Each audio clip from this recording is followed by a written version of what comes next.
Martha White. Have you ever ate Martha White? Mm-mm.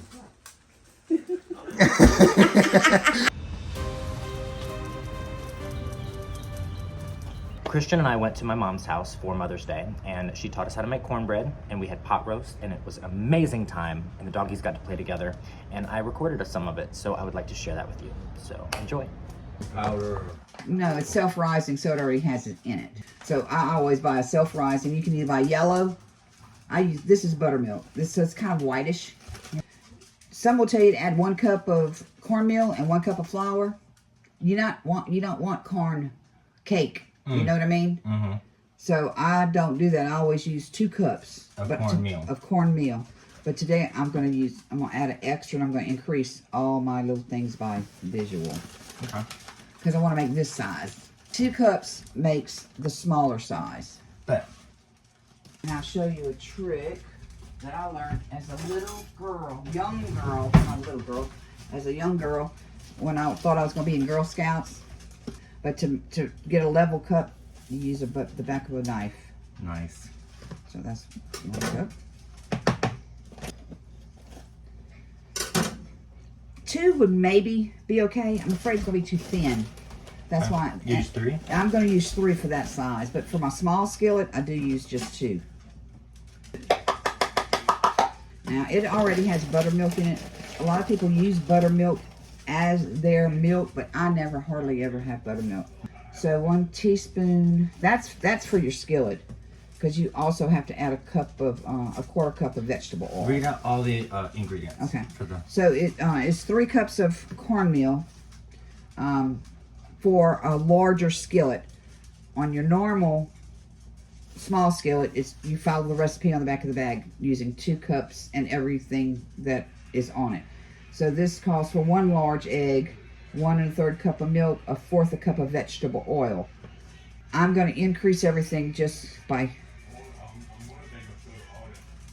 by heart. It's supposed to have 1 egg. I'm going to put 1 egg, and I'm going to add some mayonnaise. Always add mayonnaise. Okay. I had a friend that made secret ingredient. That made cornmeal, and rather than adding the vegetable stuff and all that stuff, she secret ingredient. She added mayonnaise to hers. I could probably use 2 eggs. I'm gonna go ahead with 2 eggs. It ain't gonna hurt. It just makes it what, fluffier? Yeah, just more rich. Okay. So while that's doing, I put my skillet on low. Get the oven ready.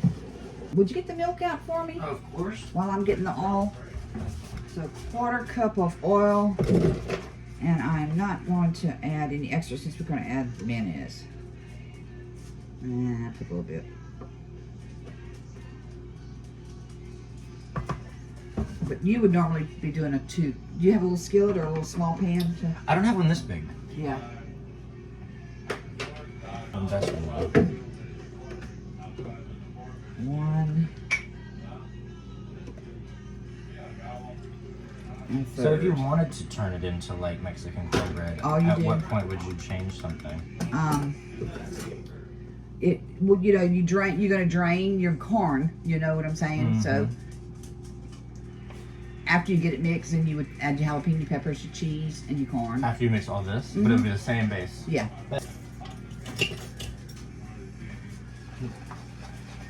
Can I mix it? Yeah, absolutely. I'll be doing this. So, Gotta do it in front of the camera though.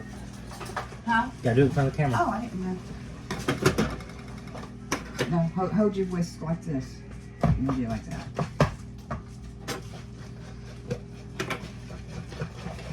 And so I'm adding the shortening in here.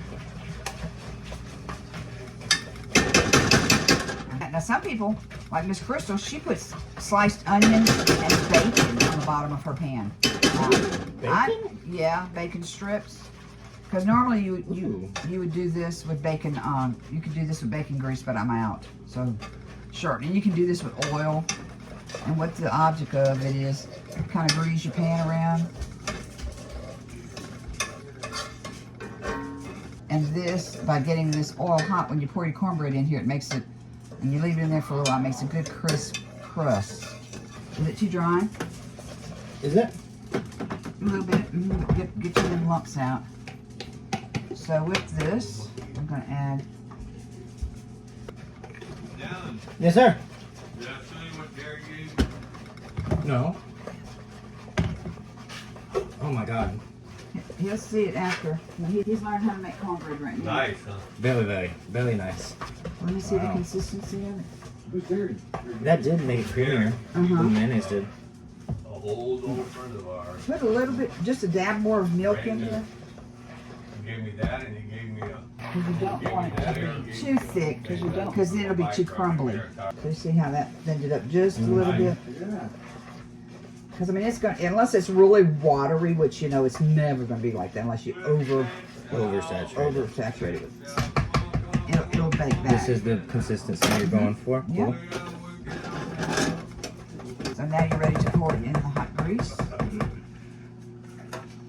you want me to do it? Yes, I showed you. Okay. So now we're going to pour it into this hot grease. When I was probably about 9, John Lennon was asked by And the excess oil normally comes up over your cornbread and it just kind of makes it a little bit. they didn't play the... And you see, I mean, it's really hot enough because I mean, it's actually making bubbles like And then when they found out the real thing, they were like... a pancake, but I didn't really want to do that, so. That's crazy. Okay. We're gonna put it in the oven. You know, put it in the oven? Yep, 400 degrees. Come on and work it on now. Video, put it in there. Bake it until it's done. And now it's time to check the cornbread to see how we're coming. Looking nice. I'm gonna leave it in for just a little bit longer. And you can test it with a knife. If it comes out clean, it's done. So I'll tell you what, we're gonna go ahead and take it out and call it done, because it'll still cook in this skillet. Nice. But it's hot, and you see how it's crusty around the edges of it? That's from you having the extra grease in your pot Yeah. when we poured it in there. I told him to be careful with that because it's just, it was way too. What? Tell me You what should have seen him like. Say I. Tell me, hey, I love you. No. You know, huh? Rosie, look at that. Look at the little. Rosie, full of poodles. That's what Doug was saying. I was sticking, so, and that's my fault. Even though we've got a beautiful crust and everything, it's, if I do it again, even with a spatula. But I always put cornmeal, and I was just in a hurry and I forgot. It doesn't look like it's sticking. Well, it is, because when I flipped it over, it's coming apart. It's supposed to just plop right out. See? The crust. Thing you just did. Well, we're not going back for seconds. No, we put it right back on. It doesn't, look, it's perfect. Well, it's separated, but you know. Yeah, you can't even tell. He's gonna take just. And it might be a little too, it might be also that's a little bit too crumbly, but it's really weird though when you're using a black iron skillet. Your black iron skillet really has to be seasoned and oiled. And see, I rarely use this skillet for cornbread. I'll use a bigger pan. Yeah. And don't care, because when I'm making my cornbread dressing, I'm crumbling it up anyway. But I want it, I just failed to put sprinkle of oil with cornmeal. Okay. What do you think? Oh my god. So good. Except for it being a little dry, maybe, but. So, Do a little dance. Huh? Yeah. This is called Number One Sun.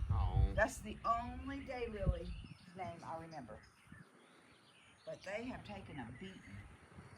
Oh, why it's not even windy today. So. We're the free north, but facing our neighbor's house, so we could dig those up and bring them.